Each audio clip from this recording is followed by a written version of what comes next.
se dijo, la localización del cadáver era inevitable.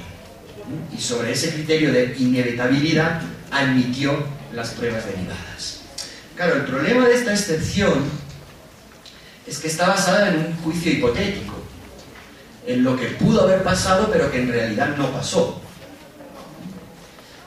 Y eso, desde la perspectiva del derecho a la presunción de inocencia, la verdad que plantea bastantes interrogantes o bastantes inquietudes.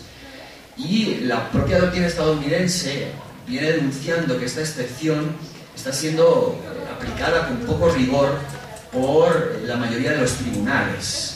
Muchas veces incluso el estándar de inevitabilidad del descubrimiento se rebaja y se habla de probabilidad del descubrimiento, con lo cual ahí, ¿no?, se amplía incluso el ámbito de aplicación de la propia excepción.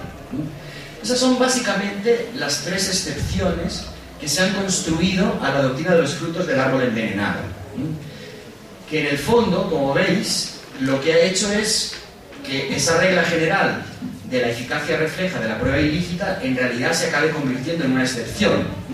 Lo realmente excepcional es que se aplique la doctrina de los frutos del árbol envenenado, porque las excepciones se han diseñado con tanta amplitud que al final es lo que predomina. Pero ya para finalizar, ya un último caso, que es lo que yo he llamado la crónica de una muerte anunciada, que es la de la muerte de la regla de exclusión. Es el caso Hudson versus Michigan del 2006. En este el caso es el siguiente. La policía sospecha de una persona y va a su domicilio con el mandamiento judicial, ¿de acuerdo? Por tanto, no es un principio un problema de inexistencia de mandamiento judicial ni de inexistencia de causa probable. Llaman a la puerta, pero no respetan una regla que había sido elaborada por la propia Corte Suprema, que sería algo así como, traducido sería así, como llamando y esperando, ¿no? Knocking and announcing rule. O sea, la policía tiene, cuando va a practicar un registro domiciliario, que llamar a la puerta, ¿no?, identificarse como policía y dejar un tiempo que oscila entre 20 y 30 segundos para que el morador abra la puerta. En el fondo es una regla de refuerzo de la privacidad, vulgarizándolo, para que no te pillen en calzones, vaya, en tu casa. Esa la construyó la propia Corte Suprema, derivada de la Cuarta Enmienda. En el caso Hudson, la policía no respetó esa regla. O sea, entraron a saco y encontraron bastante cantidad de cocaína, si no recuerdo mal, y un arma de fuego. Claro, en principio, si aplicáramos, aquí ya no estamos en sede de doctrina de los frutos del árbol envenenado, sino en sede de Cuarta Enmienda por incumplimiento de una propia norma de garantía elaborada por la Corte Suprema, con lo cual estaríamos ante un supuesto de eficacia directa de la prueba ilícita. Pero ¿qué es lo que dijo ahí la Corte Suprema? Dijo,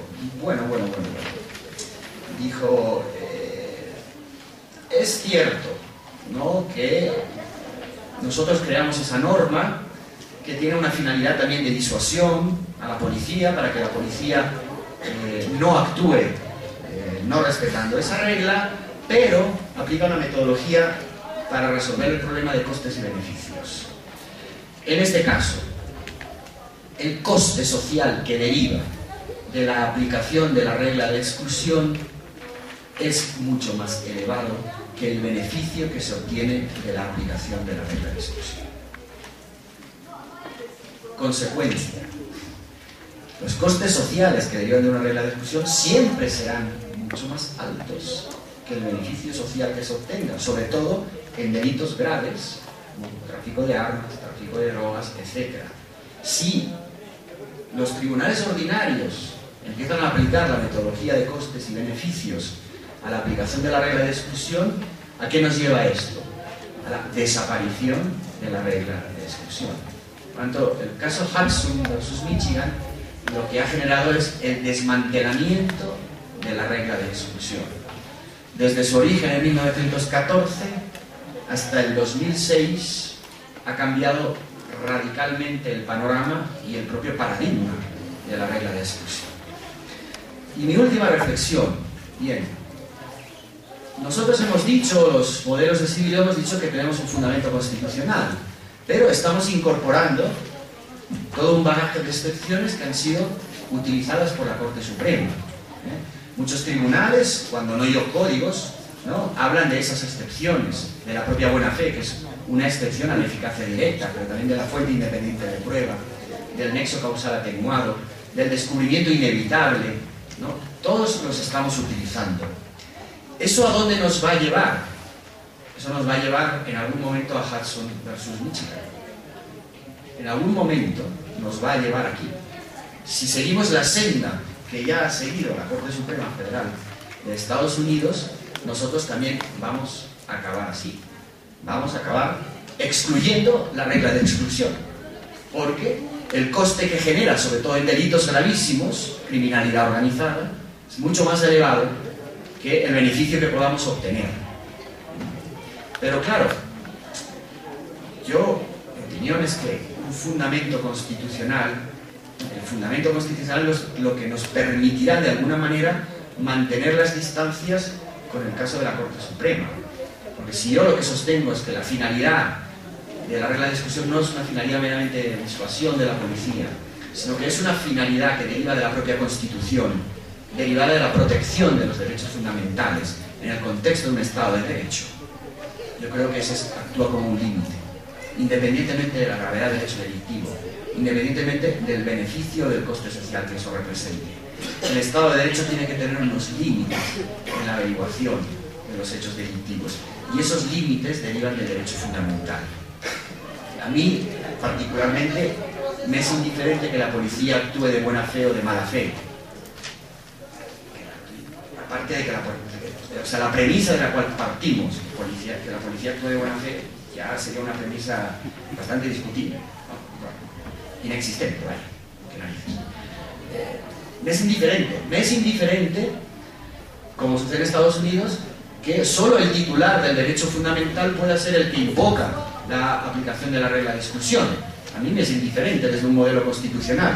Tiene que ser indiferente que el que invoque la aplicación de la regla de exclusión sea el titular del derecho fundamental vulnerado o cualquier otra persona contra la cual se quieren utilizar las evidencias. Si no, podemos llegar también al absurdo, a mi juicio absurdo, que se ha llegado en Estados Unidos, donde imaginaros 4 chicos en un carro manejando, ¿no? La policía les para, sin causa probable sin nada, le registran el vehículo y encuentran marihuana. Contra el titular del vehículo aplicarían la regla de exclusión, porque es el titular del derecho a la intimidad, y por tanto contra él no se podría hacer nada. Pero contra los otros 3 ocupantes, como no son titulares del vehículo y por tanto no tienen el derecho a la privacidad, contra ellos sí que puede utilizar la evidencia. Oiga, no. La evidencia sostiene acumulación de un derecho fundamental, independientemente de que sea el propio titular del derecho fundamental o un tercero contra el cual se va a utilizar la evidencia. Entonces yo creo, sobre eso, y acabo, que partiendo de que todos, o la mayoría de los códigos han incorporado una regla de exclusión, muchas constituciones han incorporado la regla de exclusión, necesitamos reflexionar sobre el alcance de nuestra reflexión, sobre el alcance de la regla de exclusión, pero con nuestros propios conceptos, con nuestras propias construcciones, con nuestros propios diseños, no incorporando diseños o construcciones extranjeras que responden a un modelo distinto y que responden a otra forma de operar. Bueno, he tratado de condensar lo máximo que he podido, porque eso nos hubiera llevado a hablar de muchas cosas más. Espero que les haya parecido como mínimo interesante, como mínimo la explicación de los casos, ustedes se hayan divertido y yo no sé si les he confundido más o les he clarificado algunos conceptos. En todo caso, gracias por su atención. Gracias.